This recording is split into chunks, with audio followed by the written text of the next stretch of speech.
Hey everyone, welcome back to my channel. For those of you who don't know me, my name is Tamara, and we are here today to review another book. We're reviewing Tortured Souls. Tortured Souls by Melissa Roerich. So this book came out actually early 2026. I think it came out like April 2026, maybe even February. I do forget. But it came out this year, and I feel like when it came out, a lot of people recommended it to me thinking it's something I would like, so I picked it up eventually to read it, which I finally just did. Now, I will admit this book did leave me wanting more in a way that's kind of negative. So I gave it a 3 out of 5, and I feel like my overall thought for this book is I wanted a lot more than it gave me. And will I read the next one? Yeah, I will, because there's a key character in here that I'm really interested in, and I want to see that more in the next, which we'll talk about. But I just feel like I was really underwhelmed by this book, and they teased a lot of things that I don't think they gave enough time of day. So it just, the pacing bugged me in some aspects because I felt like they slowed things down so much that I was like, the story's barely moving. And I know they're probably setting this up for the next book, but I'm just so impatient, and I feel like I wanted a lot more of what they're trying to do sooner, okay? And that's assuming that what they're trying to do is going to be really good, but that's my best guess. Anyways, these are spoiler talk reviews, guys. Before I go any further, I'm telling you that right now, we are going to talk about this book with a lot more detail as to what my thoughts were. If you haven't read it, then go ahead and read it and come back. If you have read it or you just don't care for spoilers, then let's stick around. Okay, let's talk about it. This book, like I mentioned, my overall thought was that I wanted more from it. More in many ways, because this follows 3 key POVs in this. We follow the king, I'm going to call him Sithin, Kalia, who's an Ash Rider, which we'll talk about, and then also Raz. And Raz is a dragon shifter, which we'll talk about. So, in this book, we are situated in one main kingdom. It's Sithin's kingdom. Raz isn't from this kingdom, technically, and neither is Kalia. But we're trapped in this kingdom because there are wards blocking people from leaving and blocking people from coming in. And the whole premise that the king is really like focusing on, and he's a new king, like his parents had passed, he was the prince and then became the king, and he made his whole focus about essentially freeing the people to be able to leave and come, and also opening trade back up and all these different aspects. And so the whole premise of this truly is freedom. This whole book is focused on entrapment and freedom. Freedom in this obvious situation, and then also each character of those 3 POVs does feel entrapped and then also like vying for freedom at some point in their storyline in different ways. And I do think that's the underlying theme, and I did enjoy that. But the world building in this is so limited because you're stuck in this kingdom, and the only window you have to outside of these wards is through the perspective of people who were not in this kingdom originally. So Kalia, who's a POV in this, she came from another area through the wards, and she survived coming through the wards, and she's an interesting perspective. But everything outside of the kingdom that we learn through her eyes is pretty minimal, but it is interesting, and that's like the world development you get through her. Raz is also him and his uncle who support the king. They're part of like the big guard force that supports the king. It alludes that they only want to go home. Like that is a reference that's made in this, implying that they're not from this immediate kingdom. And there was something that happened in the past that essentially led them here, and now they cannot leave. So any window, again, to the outside world through these 2 characters, Raz and Kalia, is the only window you get to the outside world, truly. So because of that, I just feel like the world building was minimal because they fed it to you so slow throughout these different perspectives, and I wanted to know more about the world, and I feel like the pacing, it didn't give it to me. So maybe the next book it will. Maybe it will in the next one. The writing style in this, I said there's 3 POVs, and there is, but if you were in someone's POV, like Kalia, for example, as much as I'm in her POV, it's still worded in 3rd person. So like if we're in Kalia's POV, a line that would, for example, would be like, Kalia saw the guard do this and she didn't understand why. Instead of, I don't understand why the guard did this. Like I meaning her. So it was third person within these POVs a lot of the time. And I had to adjust to that earlier on because I thought that was a really weird way of writing. And then I got over it and it didn't bother me as much. But just so you know, it caught me off right away when I read books like that. So it was like, interesting. Had to adjust to that. Supporting characters, they are minimal, but the only two supporting characters you truly get is actually through Raz's perspective. So Raz has a source that is essentially topping up his magic. So he's a female girl, and then she has his uncle who is another dragon shifter. And so those two relations are given a lot of screen time in this book, and I do really enjoy that. They were literally the only two characters you kind of grow to care about on the supporting character side. And I think that they set up Raz really well because they gave him so much to work with between these supporting characters, between his resentment for Sithin the king, his infatuation with Kalia, he becomes Kalia's guard. I think Raz is my favorite character because as much as they gave him more opportunities for his character, for you to get to know his character, he's still so closed off that the mystery of him is very interesting to me. And he is the only reason I will read the second book. And I'm saying that right now because I want to know more about Raz and like why he hates the prince or king. You get a lot of different like summaries as to why they hate each other through Sithin's perspective, through the uncle's perspective, but you don't fully get it from Raz. And I feel like I'd be so interested in Raz's brain because he not only is like super smart, reads a lot of books, knowledge is power to him, but he's a great fighter. He has like a very good perception of people. Like he's all around just very interesting, but he only cares for two main people, his uncle and his source. And then he grows to also care for Kalia. And then he has a resentment for the king. So he has a lot of moving pieces that I just feel is incredibly captivating. And I want to know more about Raz. Kalia comes into this world, again, not from here, but she comes in, saves the king from a phantom attack. And her weapons as an Ash Rider can defeat these phantoms, but so far the only thing that can defeat them is Dragonfire, so Raz and his uncle. So because this is one of the many things that's plaguing this kingdom, the king wants to weaponize her by forcing her into marriage, so he has access to these weapons ongoing to defend his people. So just on hindsight, but her entry into this world is clearly for motives.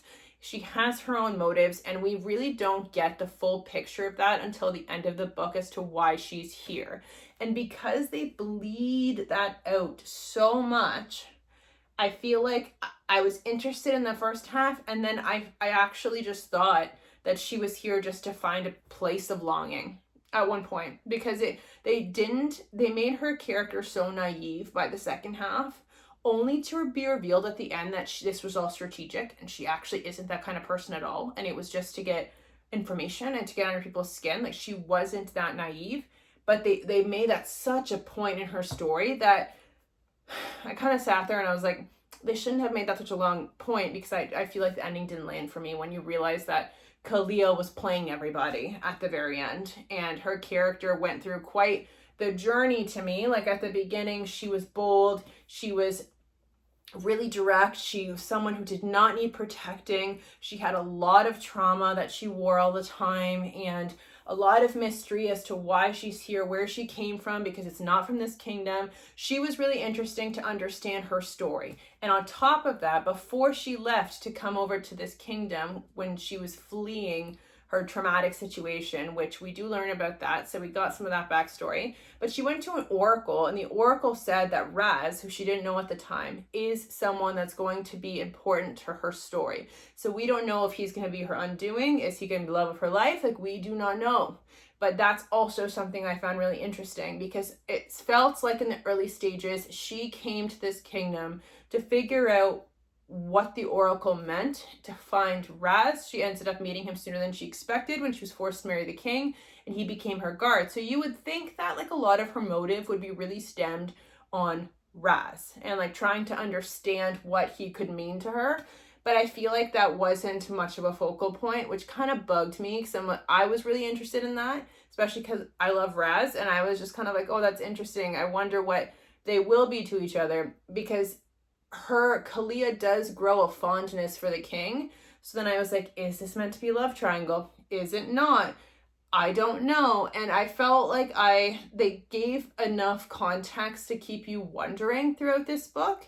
But then also I was still a little bit confused, because then they referenced at a later stage with Kalia that she came here for vengeance on everyone that was involved in torturing her on the other side of the wards where she was held captive. And you also revealed that the whole purpose of how she even got to this position to marry the king, she didn't actually like need the weapon that she was harassing the king to give back to her, because she can just produce them herself. So her reason for kind of being involved with the king in the early stages wasn't a true reason. So then automatically I'm like, okay, one of her vengeful targets is the king. She's probably here to kill the king. Like, that's instantly what I thought at the beginning of the book. And it does reveal that at the end. But again, because they made her character in a way so naive to social interaction, to a point where like you genuinely believe she's that innocent. I guess that's what the book wanted you to do. Like, they didn't want you to they wanted you to put your guard down with Kalia, but at the end she's revealed to kind of be a mastermind and like puppeteered this whole sense of trust between Raz and Sithin and their reactions and stuff like that. I don't know. I think they dragged out her like innocent side that I don't even know if it's truly true anymore way too long for me. And I just feel like when they kind of revealed at the later stage that she's not this innocent person that they kind of grew to, in a sense, cater to in this, and to like teach her things about their worlds and all of that, I just feel like it didn't land that strong for me because of that. And also, something that actually didn't make any sense to me is that she references in many situations in this book that her power is not working. It's not working fully. She feels like a piece of her is missing, and she doesn't understand why. And then Raz alludes that it's the king's doing as to why she's in this situation, like why she can't use her powers as full as she could have. And then the king kind of acknowledges that yes, it is him that is doing this to her, and that triggers her whole reveal of, you think I'm stupid, but you're the stupid one. I've been duping you this whole time. And that triggers that reveal. But to me, this doesn't make sense, because in this book, throughout the book, she's always having these dreams, which gives us a window into her past a lot of the time and things that have happened to her that are traumatic. And one of the dreams that she had was when she was in that tower. So before she came over to the wards, and the warden lady had asked her to do something, like to use her power, and she couldn't do it because she didn't trust her magic then, because it wasn't working properly then. And then they ended up strapping her down and torturing her stomach and all these things. So her power wasn't working properly before she even crossed the wards to the king and that whole side. So when they revealed down the line that Sithin's the reason that her power isn't working, and the moment like down the line at the end when she removes this necklace, and also like whatever mark was on the back of her head disappears, she seemingly has all of her power back. And I'm just kind of like, this actually makes no sense, because she was broken before she came. So why is Sithin's relevance so significant here when she was already broken? So it just, that was a big plot hole for me, and maybe I misread. So if you've read this book, then clarify to me, was that dream truly like have no real significance? Like, did that maybe not happen? I find that hard to believe, because a lot of the dreams she had were true memories of her past that she was trying to suppress because they were painful. And so, I don't know, that was a problem for me when I read that. Also, the simplicity. So Raz figured out like, oh, she's here to kill the king. How could I be so stupid? And then he tries to like fly over to stop whatever plan she had in store for the king. I just kind of felt like that revelation of her motives and stuff like that, like, were so obvious to me at the beginning that when they figured it out later, it just had no impact to me, because I was like, yeah, we knew that. Like, we knew that like her purpose here, when we realized that she didn't need her other arrow to create more weapons, was because like I truly suspected she was here to kill the king at the beginning. That's why she wanted to be in his favor. She played a very convincing, defiant character about that. but she is known to be a spy. Like, that's what Ash Riders are. So I did have my trust issues with her, but then again, they made me like super bored of her character in the second half, personally. Because it was too innocent for a character that started off so bold. And then when they resurface her boldness at the end, I was just kind of like, I wish they gave more windows throughout her, at least in her POV, of the fact that she's deceiving them. Like, I just feel like it would have connected this whole ruse a little better for me than at the end, just them attempting for it to be a plot twist. I mean, like, I can't believe she's so smart. I didn't feel that at the end. I kind of felt like this was lackluster because they played out her innocence for too long, where I got bored of her.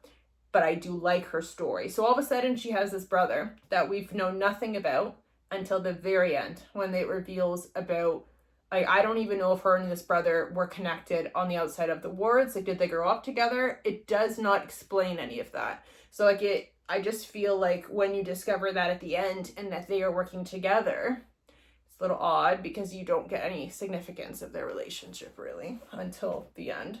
And then, so Sithin being the king, I do feel bad for him quite a bit in some areas. Like, he's one of those kings that will do anything for his people. He puts them first over himself.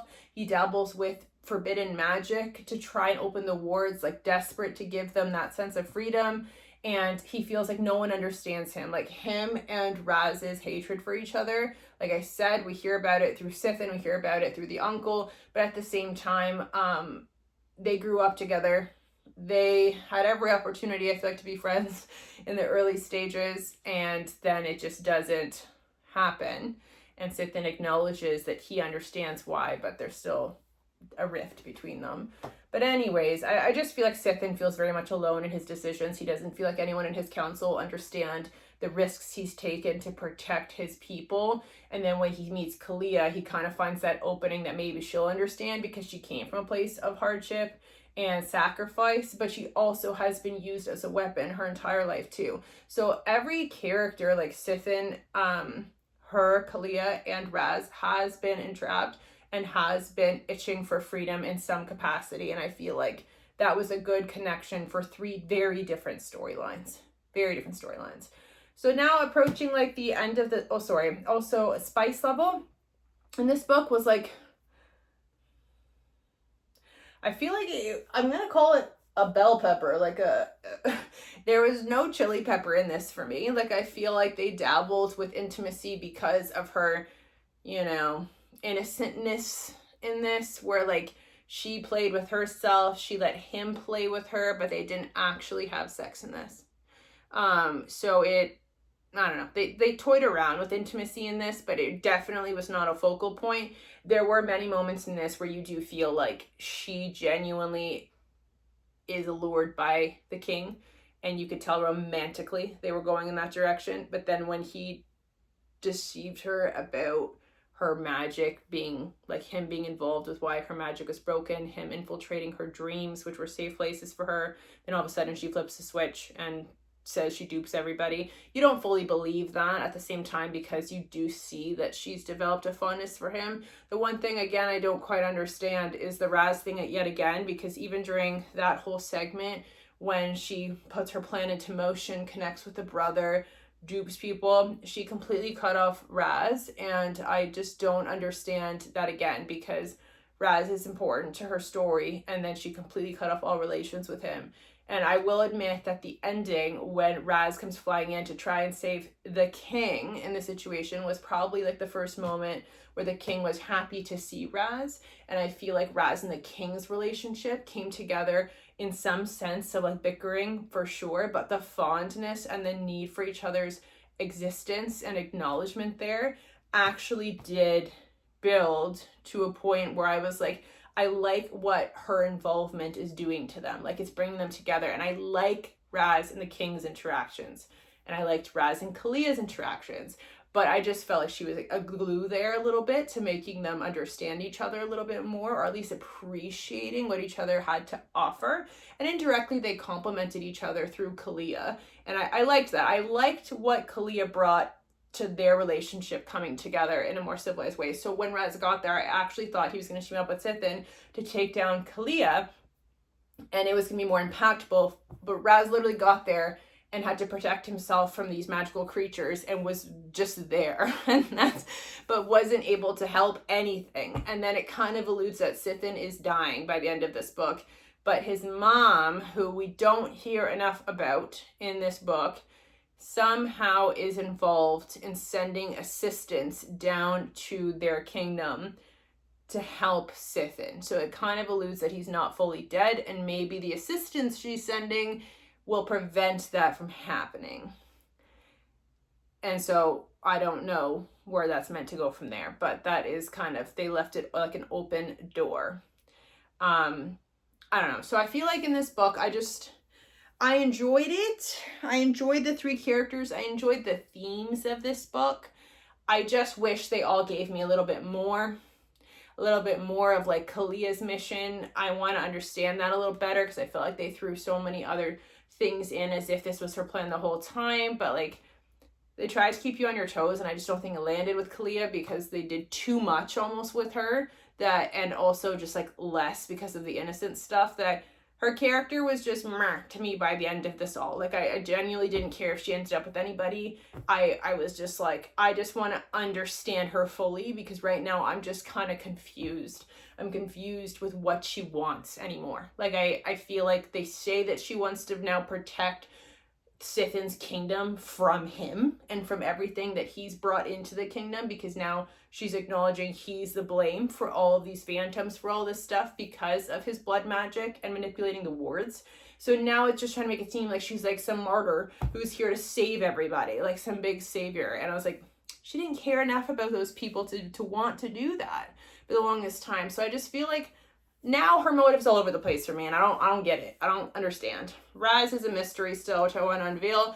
Sithin, I actually do feel for him, and I do hope he survives, but I think I'm more interested in Sithin and Raz coming together rather than any affiliation to Kalia, to be honest, because she kind of lost me by the end of this. But yeah, that's my thoughts, guys. Let me know your thoughts. I honestly, if you think I got something wrong, then let me know too, but until next time, guys.